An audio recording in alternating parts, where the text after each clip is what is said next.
Texas A&M is celebrating its 10th year in the SEC. Will the Aggies celebrate in Atlanta? Welcome to the Voice of College Football, SEC, as we run down the win probabilities for all the schools in the nation's best conference. Please like the video, share the videos on social media, because we think that if you enjoy the content, others will as well. So help us build the channel by sharing the wealth. Share those videos, and please subscribe right here. All right, let's look at Texas A&M, and we're going from the highest probability of a win to the lowest. So we start with poor Prairie View.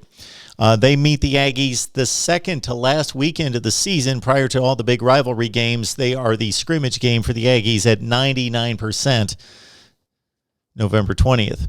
New Mexico, how about those Lobos? They have met the Aggies 4 times in the history of the two schools. They will meet for a 5th time on September 18th, the 3rd week of the season. Texas A&M whitewashes the Lobos here in 4 games in the history of the two schools. Last meeting in 2017, Texas A&M won 55-14, and they've got a 98% chance of doing so again. Let's move on to game number 3. A resurgent team out of the MAC in Kent State. Won a bowl game for the first time a couple years ago. Led the nation in offense last year.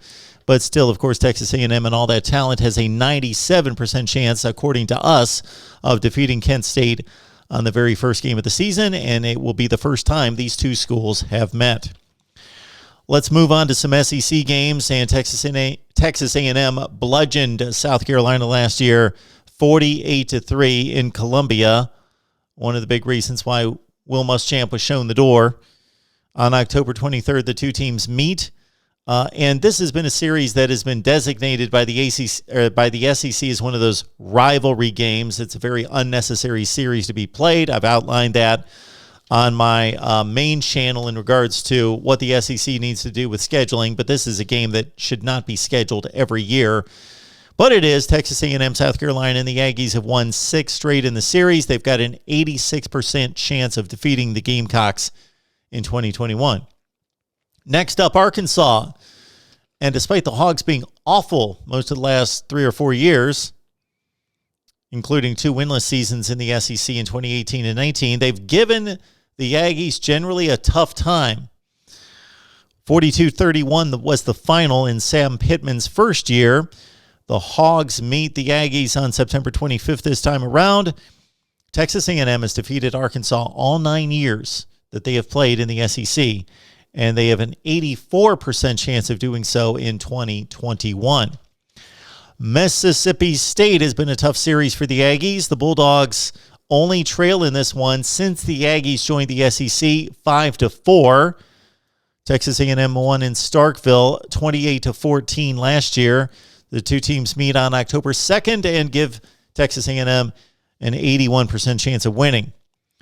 The big, and I put the big in quotes, non-conference game for Texas A&M here in 2021, a game against Colorado. They will play at the NFL field in Denver.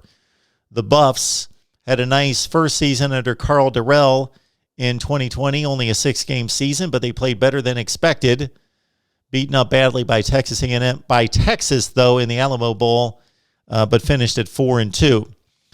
Interesting matchup on September 11th as Texas A&M steps outside the conference, the only Power 5 game that they play outside the conference, and a rare trip for a SEC team to travel that far, although for Texas A&M it's not quite as far to Colorado, of course. Buffs lead the series 6-3. The last time they faced Texas A&M was back in 2009, and Colorado pulled out a 35-34 win. Give Texas A&M on the road an 80% chance of defeating Colorado. The Aggies go to Missouri, the team that they, of course, entered with out of the Big 12 into the SEC in 2012.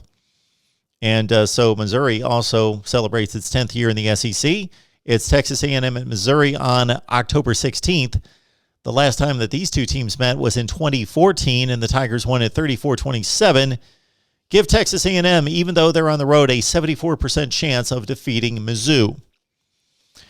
Texas A&M at Ole Miss. This has been a good series. The two teams, unfortunately, did not play due to COVID circumstances in 2020. A&M leads the series as long as the two teams have been in the SEC at 5-3, and they play on November 13th. Give the Aggies a 70% chance of winning on the road in Oxford. Auburn and Texas A&M. The Aggies came back to win this one 31-20 last year. Auburn leads this series since Texas A&M has joined the SEC at 5-4.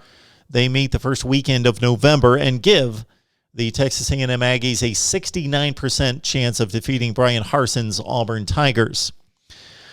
LSU and Texas A&M. The Aggies have won 2 of the last 3. Before that, LSU dominated the series since Texas A&M joined the conference. The game's in Death Valley. Texas A&M, as it stands right now, appears to be slightly better, but they are playing on the road.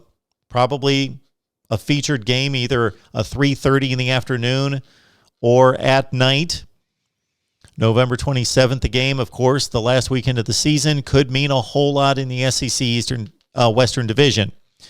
Texas A&M won the game last year 20-7. It's a 7-2 series in favor of LSU. Give the Tigers a 53% chance of winning this game against Texas A&M. And finally, of course, nemesis Alabama. They own the SEC right now, despite Texas A&M's fine season, and their final ranking is 4th in the nation. Still, Alabama whipped them 52-24.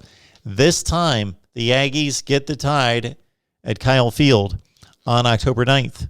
They have won just the one time since joining the SEC against Alabama. Of course, that was the Johnny Manziel game in which he won the Heisman Trophy in Tuscaloosa back in 2012. 8 straight for the Tide. They won it by 4 touchdowns last year, and they've got a 78% chance of defeating Texas A&M on October 9th. Those are our probabilities for Texas A&M's schedule. We see them as an underdog just twice. That, of course, is the projection in April, and the football season is a long ways away. For us to debate and discuss it, leave your comments below right here at the Voice of College Football, SEC.